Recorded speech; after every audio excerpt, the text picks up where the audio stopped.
বাপ নাকি বেটা, কাকে দিয়ে করব শুরু, পরে বলবো কারটা। আফ্রিদি প্রথমেই বাসা থেকে তুলে আনেন মোহাম্মদ জুবায়েরকে। তৌহিদ আফ্রিদির নির্যাতনের শিকার হয়েছেন জনপ্রিয় কন্টেন্ট ক্রিয়েটর স্বপন আহমেদ। প্রায় 1 বছর আমার ইউটিউব চ্যানেল, ফেসবুক পেজ সবকিছু ডিবির হাতে ছিল। তৌহিদ আফ্রিদির নির্মম নির্যাতনের শিকার ব্লগারদের মধ্যে সবচেয়ে বেশি নির্যাতিত হয়েছেন সায়েম। আফ্রিদি সায়েমের মাথায় পিস্তল ঠেকিয়ে গুম করে ফেলার ভয় দেখায়। তোকে এখন গুম করে দেবে, তোর লাশ কই পড়বে এটা তোর মা বোনও খুঁজে পাবে না। তোর তো বাপ নাই, তুই তো বুঝবি না, তোর মা বোন তোরে হারাইলে বুঝবে। আফ্রিদির বিরুদ্ধে বেশ কয়েকজন ভুক্তভোগী নারীকে বিয়ের প্রলোভন দেখিয়ে শারীরিক সম্পর্ক করার অভিযোগ পাওয়া গিয়েছে। তাদের মধ্যে একজন এই নারী। আমরা বেশ কিছু ফোন রেকর্ড হাতে পাই যেখানে মনিয়ার বাসায় আফ্রিদির যাওয়া আসা এবং বিভিন্ন সময় ঘনিষ্ঠতার প্রমাণ মেলে। কি জানি মাত্র বললাম, এটা রিপিট করো। বলতে রসকস থাকবে না, মানে তুমি টাইম দিবা না, এটা তো আছেই। ও রসকস থাকবে না বিয়ের পর, বিয়ের আগে রসকস বিয়ে করতে হারো দূরে। এত দুষ্ট কেন তুমি? এসব ছাড়াও ডিবি হারুনের ক্ষমতায় আরেকজনের গার্লফ্রেন্ডকে বাগিয়ে নিয়ে বিয়ে করেছেন আফ্রিদি। আসসালামু আলাইকুম ওয়া রাহমাতুল্লাহি ওয়া বারাকাতুহু। দেশ ও দেশের বাইরে দূর দূরান্ত থেকে যারা এই মুহূর্তে ভিডিও দেখছেন তাদেরকে অনুরোধ করব দয়া করে পুরো ভিডিও সম্পূর্ণ ধৈর্য সহকারে দেখবেন। খুবই গুরুত্বপূর্ণ এবং অত্যন্ত ইম্পর্ট্যান্ট ভিডিও নিয়ে উপস্থিত হয়েছি আপনাদের মাঝে। প্রিয় দর্শক শ্রোতা মণ্ডলী বন্ধুগণ, সম্মানিত বন্ধুগণ, দর্শক শ্রোতা মণ্ডলী, অবশেষে তৌহিদ আফ্রিদির সকল অপকর্মের ফিরিস্তি প্রকাশ করলো, ফাঁস করে দিল সাংবাদিক ইলিয়াস ভাইয়ের বাংলা এডিশনের অনুসন্ধানী টিম।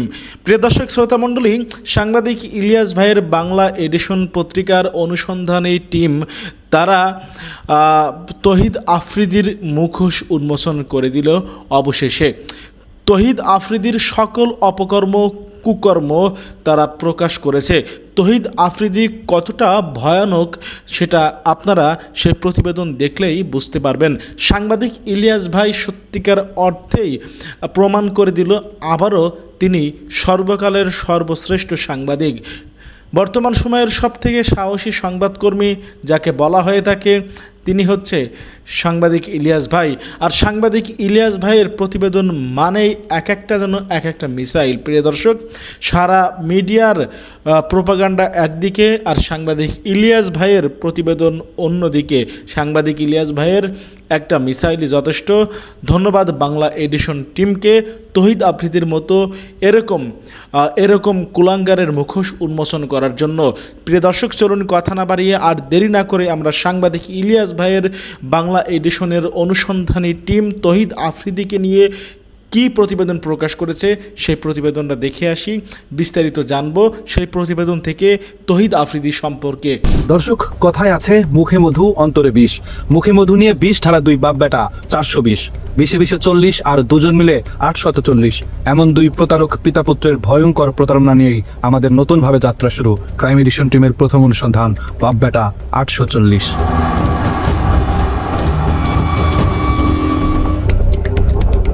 বাপ নাকি বেটা, কাকে দিয়ে করব শুরু, পরে বলবো কারটা। এমন সিদ্ধান্ত নিতেই আমাদেরকে সিদ্ধান্তহীনতায় থাকতে হয়েছে কিছুটা সময়। তারপরেও শুরু তো করতেই হবে। ওস্তাদের মায়ের যেহেতু শেষ রাতে, তাই পিতার কাছে যাওয়ার আগে পুত্রের অপকর্মের সূত্র ধরেই শুরু করতে চাই। সবাই মনে করে যে ফ্যামিলি নিয়ে বেরোলাম, তো চলো আমরা একটু কক্সবাজার কোথাও যাই। 30 জুলাই 2024, অগ্নিগর্ভ বাংলাদেশ। ছাত্র জনতার উপর চলতে থাকে অবর্ণনীয় গণহত্যা। সেই গণহত্যায় সবচেয়ে বেশি আক্রমণাত্মক ছিল মহানগর গোয়েন্দা পুলিশ ডিবি। আরো সুনির্দিষ্ট করে বললে ডিবি প্রধান হারুনুর রশিদ ছিল সবচেয়ে ভয়ঙ্কর। তারা নিরাপত্তাহীনতার কথা বলছিল। এটা আমাদের দায়িত্ব, তাকে সেফটি সিকিউরিটি দেওয়া আমাদের কাজ। আন্দোলনের মূল নেতৃত্বে থাকা 6 সমন্বয়ককে আটকের পর আন্দোলন এক প্রকার স্মিত হয়ে পড়ে। ঠিক তখনই যুক্তরাষ্ট্র প্রবাসী সাংবাদিক ইলিয়াস হোসাইন তার ইউটিউব চ্যানেলে ডিবি প্রধান হারুনুর রশিদের টেলিফোনে এক নারীর সাথে করা আপত্তিকর একটি ভিডিও আপলোড করেন। ওই ভিডিও আপলোড করার পর হারুন ছাত্র জনতার বিরুদ্ধে অভিযান বন্ধ করে নিজের উলঙ্গ ভিডিও সরানোর অভিযানে ব্যস্ত হয়ে যান। ওই দিন বিকেলেই হারুনুর রশিদ ইউটিউবার তৌহিদ আফ্রিদিকে তার কার্যালয়ে আসতে বলেন। যেভাবেই হোক সোশ্যাল মিডিয়া থেকে তার আপত্তিকর ভিডিও সরাতে তৌহিদ আফ্রিদিকে অনুরোধ জানান। হারুনের ভিডিও সরাতে আফ্রিদি প্রথমেই বাসা থেকে তুলে আনেন সোশ্যাল মিডিয়া এক্সপার্ট মোহাম্মদ জুবায়েরকে। জুবায়ের জানান রাতভর তাকে ডিবি কার্যালয়ে আটকে রেখে বিভিন্ন পেজ থেকে হারুনের ভিডিও সরাতে বাধ্য করে তৌহিদ আফ্রিদি। ইন্টারনেট সমস্যার মধ্যেও ফেসবুকের সাথে যোগাযোগ করে, টেলিগ্রামের সাথে যোগাযোগ করে সেগুলো রিমুভ করার জন্য যাবতীয় কমিউনিকেশন করতে থাকি। তো এরপর দিন দুপুরের দিকে ডিবি হারুন সাহেবের সাথে আমার দেখা হয় ডিবিতেই। তো উনিও তখন আমাকে নির্দেশনা দেয় যে যাতে করে ভিডিওটা কোথাও না থাকে সেটার বিষয়ে প্রয়োজনীয় ব্যবস্থা নিতে। তখন হচ্ছে ডিবিতে আমার সাথে সমন্বয়ক যারা ছিল ওদের সাথে আমার দেখা হয়। ওইখানে আমার সাথে 2-3 জনের সাথে দেখা হয়েছিল, তখন তারা ওইখানে আটক অবস্থায় ছিল। এরপর আমি ডিবিতে লাঞ্চ করি। লাঞ্চ করার পরে বাসায় চলে আসি। বাসায় চলে আসার সময় ডিবি থেকে আমাকে বলা হয় যে কোনো প্রয়োজনে তারা আমাকে আবার ডাকবে। দর্শক, ডিবি প্রধান হারুন আর রশিদ তার নগ্ন ভিডিও সরাতে প্রথমেই কেন তৌহিদ আফ্রিদির কাছে গিয়েছিলেন সেটাই আমাদের আজকের অনুসন্ধানের মূল বিষয়। তৌহিদ আফ্রিদিকে শুধুই একজন ইউটিউবার মনে করলে ভুল হবে, বরং আফ্রিদিকে মনে করা হতো একজন অনলাইন মাফিয়া, যার নিয়ন্ত্রণে চলতে হতো সোশ্যাল মিডিয়ার জনপ্রিয় সব কন্টেন্ট ক্রিয়েটরদেরকে। কথা মতো না চললেই শুরু হতো নির্যাতন। আফ্রিদির কথা না শুনে উপায় নেই, কারণ ডিবি, এসবি, সিআইডি, এটিইউ কিংবা সিটিটিসির শীর্ষ কর্মকর্তাদের সাথে আফ্রিদির ছিল চরম ঘনিষ্ঠতা, যে কারণে সোশ্যাল মিডিয়া জড়িত যে কোনো কাজে এসব গোয়েন্দা সংস্থা তৌহিদ আফ্রিদিকে কাজে লাগাতো।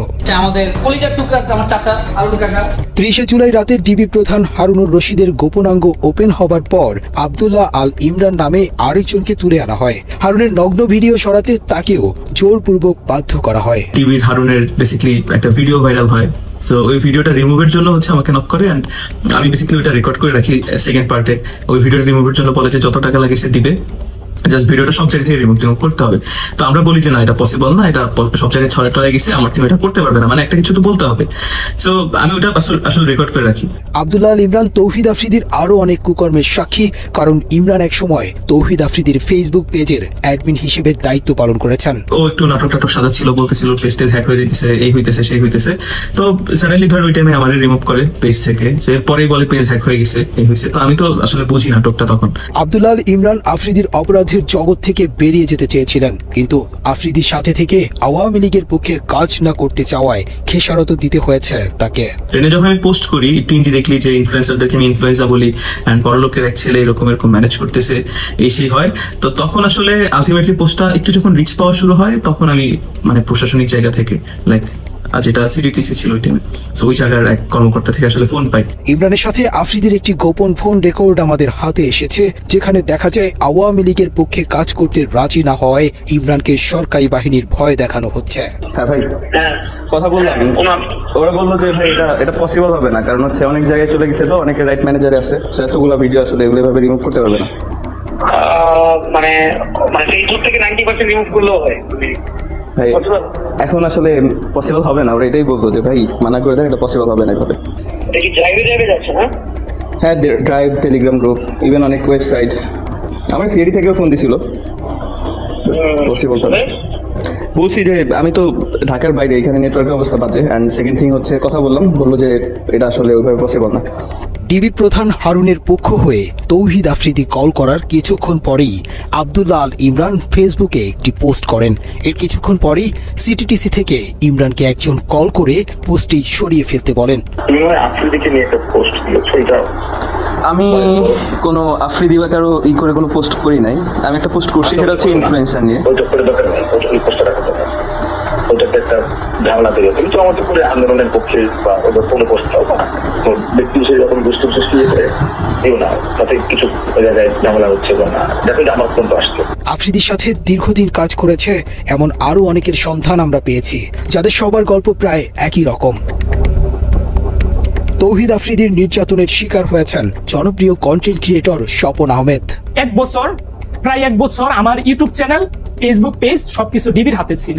ফার্স্ট দিন যখন আমি ডিবি অফিসে যাই, ওই দিন পিছন থেকে একজন ডিবি বলতেছিল যে স্বপন ভাই কার সাথে লাগতে গেছেন, আপনি জানেন না ডিবি হারুনের কি লাগে আফ্রিদি, আপনি আফ্রিদির সাথে লাগতে গেছেন। স্বপনের মূল সমস্যা ছিল সে আলেমদের পক্ষে এবং ভারতের বিপক্ষে কন্টেন্ট তৈরি করতেন, যে কারণে আফ্রিদি তাকে এ ধরনের কন্টেন্ট বানাতে নিষেধ করেন। আফ্রিদির কথা মতো আওয়ামী লীগের পক্ষে কাজ না করায় স্বপনকে আদালতের বারান্দায় পর্যন্ত যেতে হয়েছে। আমাকে আবার বলতেছিল, টিটকারি করে মজা করে বলতেছিল, ইসলামিক ভিডিও তো ভালোই বানান, কাজজাল বানায় তো ভালোই ইনকাম করছেন, কত করলেন? ভাই ওই সময় যে আমার যে পরিমাণ রাগ উঠছে রে ভাই, কিন্তু কিছু করতে পারি না। এই মামলা কোর্ট থেকে সমাধান হয়, যে বিষয় নিয়ে আমাকে মিথ্যা মামলা দেওয়া হয়েছে ওইটার সাথে আমার চুল পরিমাণ কোনো চিহ্ন পাই না। দর্শক, হাসি খুশি আর বিনোদনের আড়ালে ভয়ঙ্কর এক অন্ধকার জগৎ গড়ে তুলেছিলেন আফ্রিদি। রহস্যময় সেই জগতের প্রতিটি পরতে পরতে ছড়িয়ে আছে মানুষের দীর্ঘশ্বাস। এই ভিডিওটি তৌহিদ আফ্রিদির আস্তানায় ধারণ করা। এখানে নতুন কোনো কন্টেন্ট ক্রিয়েটর আওয়ামী লীগের পক্ষে কাজ করতে রাজি হলে তাকে বরণ করা হতো।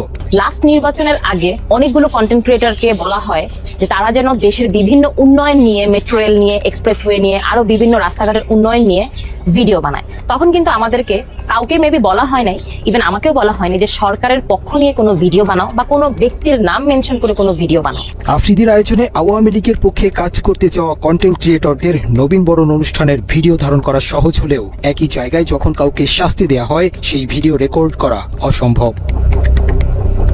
তৌহিদ আফ্রিদির নির্মম নির্যাতনের শিকার ব্লগারদের মধ্যে সবচেয়ে বেশি নির্যাতিত হয়েছেন সায়েম। তুচ্ছ ঘটনাকে কেন্দ্র করে সায়েমকে প্রধানমন্ত্রী কার্যালয়ের পাশে ইসিবি চত্বরের একটি ভবনে নিয়ে নির্মম নির্যাতন করা হয়। আজকে ওঠার মতো তথ্য হলো, নির্যাতনের সময় আফ্রিদির সাথে একজন ব্রিগেডিয়ার জেনারেল সহ আরো ঊর্ধ্বতন অনেকে উপস্থিত ছিলেন। ওইখানে পায়ের উপর পা তুলে বসে হচ্ছে, একটা বেনসন সিগারেট চাইলো, সিগারেট ধরায় বলতেছে ভাই এবার বিচার করেন। ওইখানে ব্রিগেডিয়ার জেনারেল কবির থেকে স্টার্ট করে কয়েকজন ছিলেন এবং ওখানে বলতেছিলেন যে বাকি এটা হচ্ছে ইসিবি চত্বরের ওয়াসি টাওয়ার। মানে বেধড়ক মারধর স্টার্ট করে আফ্রিদি নিজে। ও এক হাতে সিগারেট খাইতে থাকে, আরেক হাতে আমাকে ঠাস ঠাস করে প্রায়, মানে আমি তো গুনতে পারি নাই কারণ আমি তো অনেক মারধরের শিকার হয়েছি, প্রায় 30 থেকে 35টা থাপ্পড়ও আমাকে মারে খুব জোরে জোরে। আর আমি স্টিল বসেছিলাম, যে আসলে মানে আমাকে বসাই রাখছিল এরকম একটা চেয়ারের মধ্যে যে আমার আসলে নড়াচড়া করার কোনো ওয়ে ছিল না। অ্যান্ড তখনই বুঝতেছিলাম যে এই পুরো অফিসটা আসলে ওর আন্ডারেই চলে, কারণ যেখানে বসে ও সিগারেট খাচ্ছে, মেজরের সামনেও সিগারেট খাচ্ছে, পরিচয় দিচ্ছে ব্রিগেডিয়ার কবির, সেখানে প্রাইম মিনিস্টারের সাথে ছবি, আমাকে বলতেছে এখানে অনেক এমপিরা এসে মারধরের শিকার হয়, মাইক খেয়ে যায়, এরপরে ওদের শিক্ষা হয়, আর যদি শিক্ষা না হয় তাহলে গুম করে দেওয়া হয়। তো এরপর থেকে আসলে আমরা জিম্মি হয়ে যাই যে ও তো এরকম একটা বাজে ভিডিও আমাদের করে রাখছে। সরকারি বাহিনীর কর্মকর্তাদের সামনে আফ্রিদি সায়েমের মাথায় পিস্তল ঠেকিয়ে গুম করে ফেলার ভয় দেখায়। তোকে এখন গুম করে দেয়, তোর লাশ কই পড়বে এটা তোর মা বোনও খুঁজে পাবে না, তোর তো বাপ নাই, তুই তো বুঝবি না, তোর মা বোন তোরে হারাইলে বুঝবে, তুই যাই হবে তোর সাথে এটা তুই সহ্য করে নিস। ওর বাবার আর্মসের বিজনেস 2009-10 থেকে, মানে এইভাবে আমাদেরকে বলে অনেক ভয় দেখাইতো। তো ওইখানে ও নিজে পিস্তল নিয়ে যায়, আমাদেরকে পিস্তল দেখাইতে যায়। আমাদের অনুসন্ধানে আফ্রিদির নির্মম নির্যাতনের প্রত্যক্ষদর্শী আরেকজনকে পেয়েছি, যিনি দুঃখ সহ সেই দিনগুলোর ভয়াবহতা তুলে ধরেছেন। কোনো না কোনো ভাবে একটা ভিডিও করবে, উল্টাপাল্টা কোনো একটা ভিডিও করবে, ধরেন ওটা যদি মানে এনাফ এভিডেন্স না হয় এটা ব্ল্যাকমেলের ক্ষেত্রে, তখন কি করবে, একটা মেয়ে দিয়ে দিবে, মেয়ে দিয়ে, কারণ ওই জিনিসটা তো ভাই মানুষের সমাজে কলঙ্কিত ভাবে মানুষ দেখে বা ওরা খারাপ চোখে দেখবে। তো ওই রকম কোনো না কোনোভাবে ওই মানুষটার অপদস্থ করার জন্য ওইরকমভাবে ওরা ডাউনফলে আনবে। আনানোর পর দেন ওই মানুষটা তো জানে না, ওই মানুষটা জানে সে এনজয় করছে, পার্টি করছে। দেন কোনো দিন যদি ওই মানুষটা ওর কথার বিপরীতে যায়, তখন ওরে পিছন থেকে ঘাড় মটকা ধরার জন্য ওর ওই ভিডিও, ওর ওই সব জিনিস দিয়ে ও মানুষ ট্র্যাপ করে থাকে। জুলাই আন্দোলনেও আফ্রিদি দেশের জনপ্রিয় সব কন্টেন্ট ক্রিয়েটরদেরকে হুমকি দিয়ে সরকারের পক্ষে কাজে লাগানোর সব রকমের অপচেষ্টা চালিয়েছেন। ও সব ইনফ্লুয়েন্সারদের লিড দেওয়ার চেষ্টা করছে কেমনে, গভর্নমেন্টের পক্ষে ভিডিও বানাতে হবে, গভর্নমেন্টের পক্ষে ভিডিও বানাইলে তোমাদের মানে ফিউচার ব্যাকআপ আমরা দিব, এইভাবে ও মানুষ সব মানে ম্যাক্সিমাম ক্রিয়েটররে ওইভাবে টাকার লোভ দিছে, যারা টাকার লোভে গেছে ভিডিও করছে তারা অনেকভাবে অপদস্থ হয়েছে। আফ্রিদির বিরুদ্ধে বেশ কয়েকজন ভুক্তভোগী নারীকে বিয়ের প্রলোভন দেখিয়ে শারীরিক সম্পর্ক করার অভিযোগ পাওয়া গিয়েছে। তাদের মধ্যে একজন এই নারী। আমি সোশ্যাল মিডিয়াতে বিভিন্ন রকমের কন্টেন্ট বানিয়ে থাকি। নাম প্রকাশে অনিচ্ছুক ওই নারীর অভিযোগ, দীর্ঘদিন তার সাথে শারীরিক সম্পর্কের পর হঠাৎ করেই আফ্রিদি তাকে ছুঁড়ে ফেলে। তৌহিদ আফ্রিদির সাথে আমার একটা বন্ধুর মাধ্যমে যোগাযোগ হয়, তো ও আমাকে বিভিন্ন রকমের সহায়তার হেল্পেরই দেখায়, যে আমাকে আশ্বাস দেয় যে আমাকে কন্টেন্ট ক্রিয়েট করতেও আমাকে হেল্প করবে। এভাবে করে আমাদের কথা চলতে থাকতো, এক সময় মানে সম্পর্কের দিকে এগিয়ে যায়। ভুক্তভোগী ওই নারী শেষ পর্যন্ত চেষ্টা করেছিল আফ্রিদির সাথে সংসার করবার, কিন্তু ডিবি অফিসে ডেকে নিয়ে তাকে গায়েব করে দেওয়ার হুমকি দেয়া হয়। তারপর আফ্রিদির সাথে সংসারের স্বপ্ন শেষ হয়ে যায় তার। সবশেষ আফ্রিদির সাথে তার সম্পর্কের বিষয়টি সোশ্যাল মিডিয়াতে প্রকাশের হুমকি দিলে আফ্রিদি তাকে উল্টো হুমকি দেয় মুনিয়ার মতো পৃথিবী থেকে সরিয়ে দেওয়ার। আমি জানতে পারি যে বিভিন্ন মেয়েদের সাথে ওর সম্পর্ক আছে, ইভেন মুনিয়া নামে যে একটা মেয়ে আছে ওর সাথে ওর সম্পর্ক।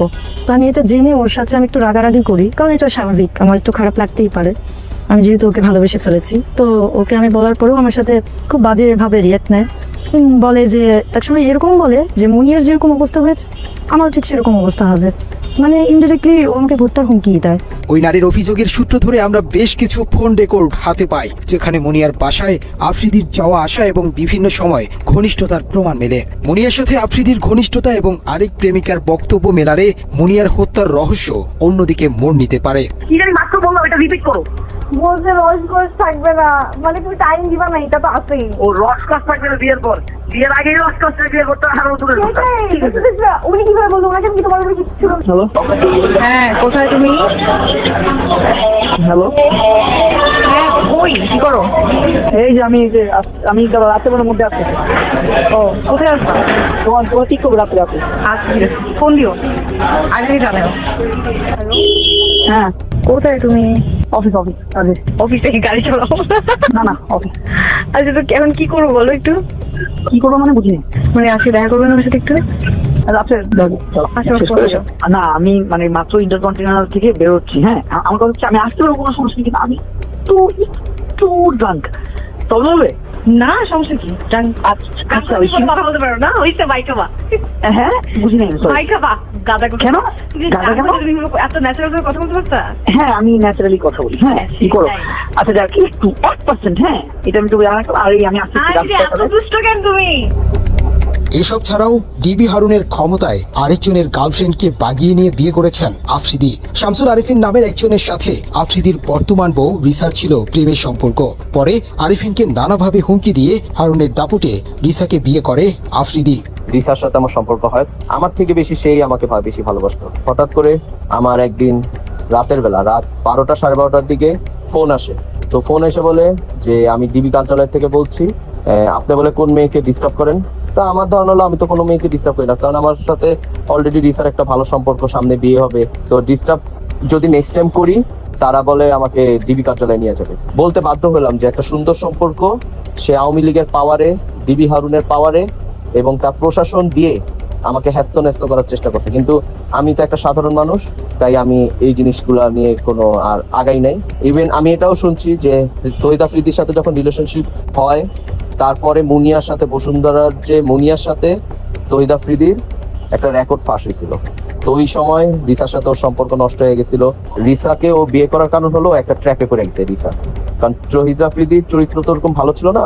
তো একটা ট্র্যাপে পড়ে গেছে, তার মধ্যে শেখ হাসিনা পালাইছে, শেখ হাসিনা সরকার চলে গেছে, আওয়ামী লীগ চলে গেছে, তো ওই পারপাসে ও রিসাকে বিয়ে করছে। আফ্রিদির বিরুদ্ধে এখন পর্যন্ত মোট 2টি মামলার তথ্য পাওয়া গেছে।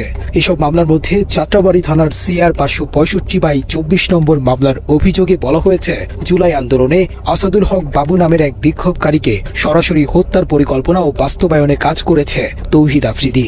মামলার অভিযোগে আরো বলা হয়েছে আন্দোলনের সময় যাত্রাবাড়িতে হাসিনার পক্ষে অস্ত্র সরবরাহ করেছে তৌহিদ আফ্রিদি। মামলা তো এটা চলমান অবস্থায় আছে আর কি, এটা তো মানে এখনো আমরা ইনভেস্টিগেশনে আছে। একই সাথে বাড্ডা থানায় আফ্রিদির নামে আরো একটি হত্যা চেষ্টা মামলা রয়েছে। মামলার বাদী জুলাই আন্দোলনে আহত মোহাম্মদ দুর্জয় আহমেদ আফ্রিদিকে 46 নম্বর আসামি করে এজাহারে উল্লেখ করেন 2024 সালের 20 জুলাই মধ্য বাড্ডা ইউলুপ এর নিচে অবৈধ অস্ত্র দিয়ে আন্দোলনকারীদের ওপর এলোপাথারি গুলি চালায় আফ্রিদি, যার একটি গুলি লাগে জুলাই যোদ্ধা দুর্জয়ের বাম চোখে। আমাকে বাসার ভিতর থেকে একটা পুলিশ অ্যারেস্ট করে নিয়ে যাবে। ইউটিউবের প্র্যাঙ্ক বাস্তবে হয়ে গেল সত্য, যা থেকে বেরিয়ে আসছে অনেক তথ্য, আর মিম পেজগুলো তো ট্রল করতে মত্ত। আরেক জায়গায় যাবো, 1 2 3 কোথায়? আমি নিজেই হতভম্ব। মূলত তৌহিদ আফ্রিদির ক্যারিয়ারের শুরু থেকে কিন্তু বেশ কিছু পরিমাণের হেটার্স ছিল তার। আফ্রিদি গ্রেফতার হওয়ার পর তার হেটার্সদের বানানো কিছু মিম দেখার মাধ্যমে চলেন আজকের ভিডিওটা শুরু করি। কেউ তো আবার মান্নার আব্বাজান গানটা আপলোড করতেছে। কেউ আবার বলতেছে এটা আফ্রিদির ভ্লগ নাম্বার 116 যার লোকেশন কেন্দ্রীয় কারাগার। কেউ তো আবার আফ্রিদির ফেসবুক পেজ আর ইউটিউব চ্যানেলটাই বিক্রি করে দিতে চাইতেছে।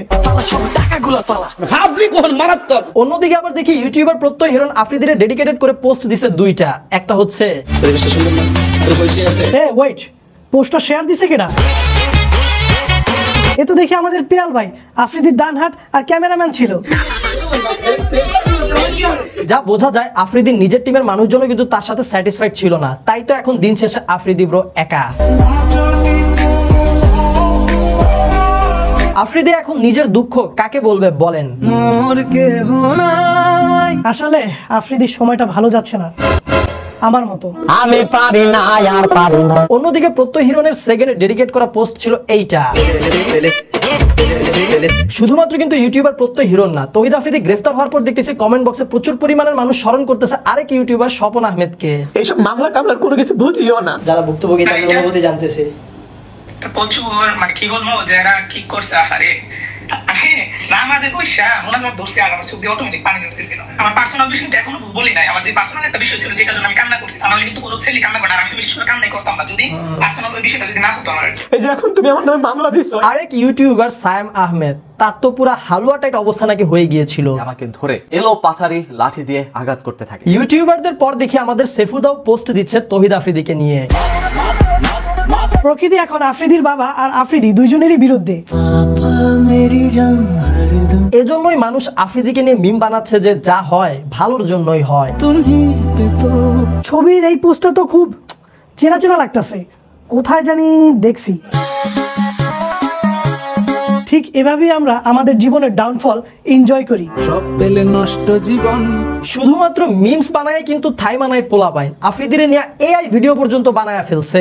হাউন আঙ্কেলকে বলে দিও ওরা আমাকে নিয়ে গেছে জেনে। আজকে থেকে কিন্তু 6-7 বছর আগে আফ্রিদির একটি ভিডিও ভাইরাল হয়েছিল যেখানে দেখা যায় সে শুটিং করার জন্য ঢাকার নিকটস্থ কোনো জায়গায় যায় এবং ওই জায়গায় শুটিং স্পটে কিন্তু একজন লোকালের সাথে তার কথা কাটাকাটি হয়। চলেন ওই মুহূর্তে তার রিঅ্যাকশনটা একটু দেখি। ক্ষমতার ক্ষমতা নেই, আজকে 6 থেকে 7 বছর পরে সে নিজেই গ্রেপ্তার হয়ে গিয়েছে।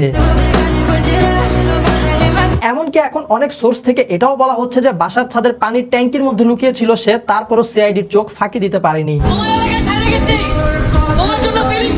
ঠিক এই জায়গা থেকে কিন্তু আমাদের অনেক বড় একটা শিক্ষা পাওয়ার আছে। 2 দিনের দুনিয়ায় ক্ষমতার বড়াই না করাই ভালো। ক্ষমতা কিন্তু চিরস্থায়ী না ভাই, আজ আছে কাল নাই, যেটা সবচেয়ে বড় একটা উদাহরণ হচ্ছে গত বছরের 5ই আগস্ট। তাই আসুন আমরা সবাই সবার প্রতি বিনয়ী হই, সদয় হই, তাহলেই দেখবেন যে জীবন সুন্দর।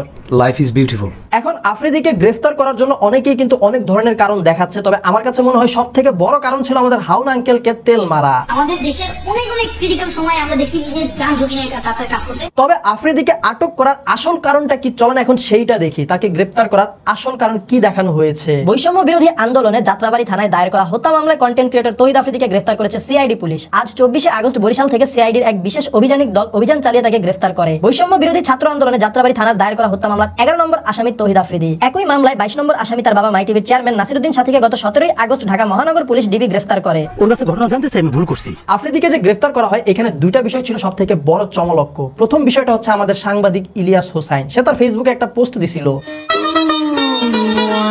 বান্দা বিদেশে বইসা আফ্রিদি দেশের কোন জায়গায় আছে সেই ঠিকানাও বের করে ফেলে, আর তার স্ট্যাটাস দেওয়ার ঠিক 1 ঘন্টা পরেই আফ্রিদি গ্রেফতার।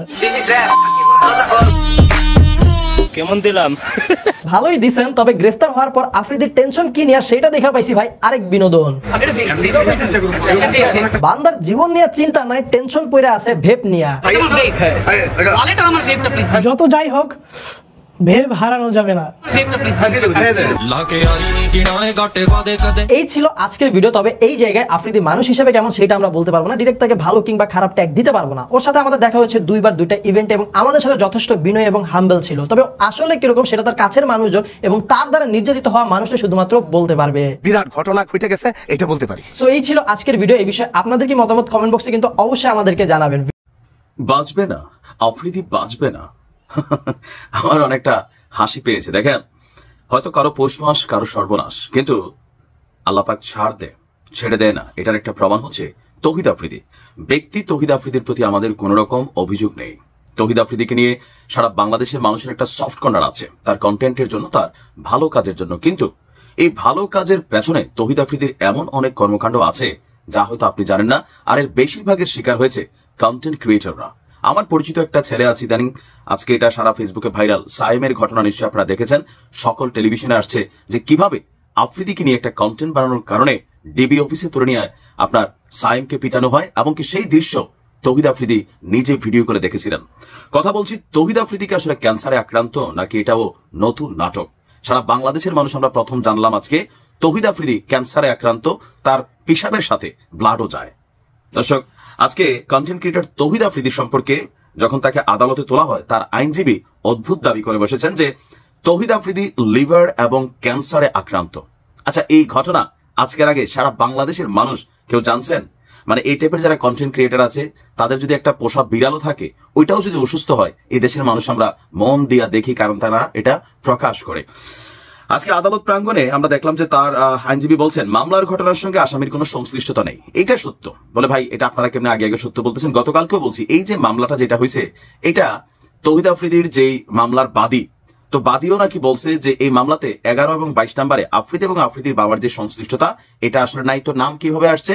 ভুলবশত আসছে। যদি তাদের জামিন দিয়ে দেয় তাহলে বাদীর কোনো রকম আপত্তি নাই। মামলাটা কিন্তু আসলে তৌহিদ আফ্রিদির সাথে কানেক্টেড মামলা না, এটা রাজনৈতিক রোষানলের মামলা। কিন্তু আফ্রিদির বিরুদ্ধে যে মামলাগুলো হওয়া দরকার ছিল, কন্টেন্ট ক্রিয়েটরদেরকে তুলে নিয়ে বিভিন্ন সময় নির্যাতন, ডিবি অফিসের মাধ্যমে তাদেরকে শারীরিক মানসিকভাবে হেনস্থা, এই কর্মকাণ্ডগুলোর জন্য তার বিরুদ্ধে হয়তো মামলা হইতে পারত। কিন্তু প্রশ্ন হচ্ছে তার বিরুদ্ধে এই মামলা দায়ের কে করবে বা এত বড় সাহসকার হবে? কারণ এই সমাজের টাকাওয়ালা মানুষদের প্রতি সবারই ভয় কাজ করে।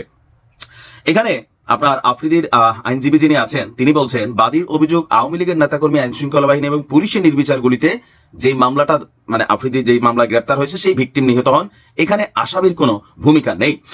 শুনানিতে আইনজীবী আরো বলেন যে আফ্রিদি কিডনি জটিলতায় ভুগছেন, তার চিকিৎসা চলমান, অতিরিক্ত হাঁটা চলায় তার প্রস্রাবে ব্লাড আসে। এখন তারা হাঁটে কই ভাই? মানে আফ্রিদিরা কি হাঁটে? মার্সিডিজ চড়ে, বিএমডাব্লিউ চড়ে, ওডি চড়ে। তো বাদীর আইনজীবী ইব্রাহিম খলিল যিনি আছেন, তিনি আবার মানে সরকারের পক্ষ থেকে বা যে আইনজীবী যিনি কাজ করছেন বিপরীত পক্ষে, তিনি আবার বলছেন যে আপনার যে আফ্রিদি যে রোগগুলোর কথা বলছেন, এগুলো কাগজ বানানো যায়, এগুলা চাইলে হাসপাতাল থেকে ভুরি ভুরি রিপোর্ট তৈরি করা, রাতারাতি সবকিছু তৈরি করা যায়। যেহেতু বিষয়টা আদালতে তদন্তাধীন, এক্ষেত্রে টোটাল কাগজপত্র যাচাই বাছাই ছাড়া কোনো ধরনের কথাবার্তা এই মুহূর্তে বলার সুযোগ নেই। তবে আজকে আফ্রিদির আইনজীবী তার জামিন দাবি করেছিল, আদালত তাকে জামিন দেয়নি, রিমান্ড দাবি করেছিল 7 দিন, সম্ভবত সেইখানে 5 দিনের তার রিমান্ড মঞ্জুর হয়েছে। দেখেন, তৌহিদ আফ্রিদি সম্পর্কে আমার সাথে তার কোনো শত্রুতা নাই, মিত্রতা নাই। এজ এ কন্টেন্ট ক্রিয়েটর আমরাও কন্টেন্ট নিয়ে কথা বলি, কাজ করি। তবে তৌহিদ আফ্রিদি এবং আরেকটা ছেলের নাম আছে, ওটা যদি সামনে আসে হয়তো আমরা জানবো যে বিভিন্ন সময় শুধুমাত্র জুলাই আগস্ট অভ্যুত্থানে না, এদের বিরুদ্ধে অথবা রাঘব বোয়ালদের বিরুদ্ধে যখন আমরা কথা বলি, আমাদের অনেক কন্টেন্ট প্রেসার দিয়ে কিন্তু আমাদের থেকেও ডিলিট করানো হয়েছে 5 আগস্টের আগে। এরকম অনেক কন্টেন্ট আমি নিজেও ডিলিট করছি রাঘব বোয়ালদের বিরুদ্ধে বা রাঘব বোয়াল টাইপ কোম্পানির কোন এমডিদের বিরুদ্ধে যখন নিউজ করছি। টেকনিক্যালি প্রশাসন থেকে হোক অথবা হ্যাকারদের মাধ্যমে হোক আমাদের কিন্তু প্রেসার ক্রিয়েট করা হয়। আপনি হয়তো ভাবেন যে ভাই এটা নিয়ে কথা বলেন না, ওইটা নিয়ে বলেন না। কেমনে বলবো ভাই, পরিস্থিতি সবার এরকমই থাকে। তবে আমার দেখা মনে হয় নাই তৌহিদ আফ্রিদি কোনো অ্যাঙ্গেলে যে তার কিডনি আছে ডিস্টার্বে, তার ক্যান্সার হয়ে গেছে, তার লিভার ডিস্টার্ব হয়ে গেছে, মানে এই পর্যন্ত জানলামই না। আর আজকে যেই টাইমে জানছি এগুলো আমাদের বিশ্বাস হয় না। তারপরেও হইতে পারে রোগের বিষয়, উপর দিয়া বোঝা যায় না, বাট বিষয়টা যেন সুষ্ঠু তদন্ত করে যে আসলেই সে রুগী কিনা। এখন এই রোগের কথাটা কেন আসছে? কারণ তার রিমান্ডের একটা ইস্যু আছিল এখানে। যদি কোনো ব্যক্তি অসুস্থ হয় তার কিন্তু রিমান্ড হয় না, বাট আদালত সম্ভবত তার 5 দিনের রিমান্ড দিয়েছে। দেখা যাক আসলে কি হয়। তবে তৌহিদ আফ্রিদিদের খারাপ দিন শুরু হয়ে গেছে। সুপ্রিয় দর্শক শ্রোতা মণ্ডলী, আপনারা দেখতে পারলেন ব্যক্তিগত মতামত। অবশ্যই কমেন্টে জানাবেন আপনারা কি বলতে চান, আপনাদের ওপিনিয়নটা কি। সাংবাদিক ইলিয়াস ভাইয়ের বাংলা এডিশনের অনুসন্ধানী টিমকে ধন্যবাদ দিতে চাই, ধন্যবাদ জানাতে চাই অন্তরের অন্তরস্থল থেকে। এরকম একটা ব্যক্তির কুকর্ম অপকর্ম যে ফাঁস করেছেন তিনি, তথ্য প্রমাণের ভিত্তিতে সকলের সামনে তাদের আসল চেহারা উন্মোচন করেছে, এজন্য ধন্যবাদ জানাই। প্রিয় দর্শক শ্রোতা মণ্ডলী, আপনারা জানাবেন আপনাদের ব্যক্তিগত ওপিনিয়ন মতামত, আপনারা কি বলতে চান। এই প্রতিবেদন দেখার পরে আপনারা আফ্রিদিকে নিয়ে, তৌহিদ আফ্রিদির পরিবারকে নিয়ে, তার ফ্যামিলিকে নিয়ে, তার বাবাকে নিয়ে, মাই টিভি নিয়ে কি বলবেন সেটি অবশ্যই কমেন্টে লিখে জানাবেন। প্রিয় দর্শক শ্রোতা মণ্ডলী, আসলে কি বলবো বুঝে উঠতে পারতেছি না। এই তৌহিদ আফ্রিদির এরকম একটা ভয়ানক রূপ আমরা দেখতে পাবো কখনো ভাবতে পারিনি। প্রিয় দর্শক শ্রোতা মণ্ডলী, আপনারা জানাবেন এই কুলাঙ্গারের কী ধরনের সাজা হওয়া উচিত, কী ধরনের শাস্তি চাচ্ছেন আপনারা। প্রিয় দর্শক শ্রোতা মণ্ডলী, ভিডিওটা শেষ করব। ভিডিও শেষ করার আগে বলবো আবারও স্যালুট দেশপ্রেমিক সৈনিক সাংবাদিক ইলিয়াস ভাইকে। আপনাকে মানুষ সারা জীবন মনে রাখবে। আপনি প্রতিনিয়ত সত্য উন্মোচন করে যাচ্ছেন, জনগণকে সতর্ক করছেন এই সমস্ত মুখোশধারী মানুষদের থেকে। প্রিয় দর্শক শ্রোতা মণ্ডলী, আপনারা জানাবেন আপনাদের ব্যক্তিগত মতামত। চ্যানেলে নতুন হলে সাবস্ক্রাইব করবেন এবং ভিডিওটা সর্বোচ্চ পরিমাণে শেয়ার করে দিবেন, মানুষের মাঝে ছড়িয়ে দিবেন, যাতে তহিদ আফ্রিদির এই মুখোশধারী ব্যক্তির আসল রূপ সকলেই দেখতে পারে। আজকের মতো এ পর্যন্তই। আল্লাহ হাফেজ।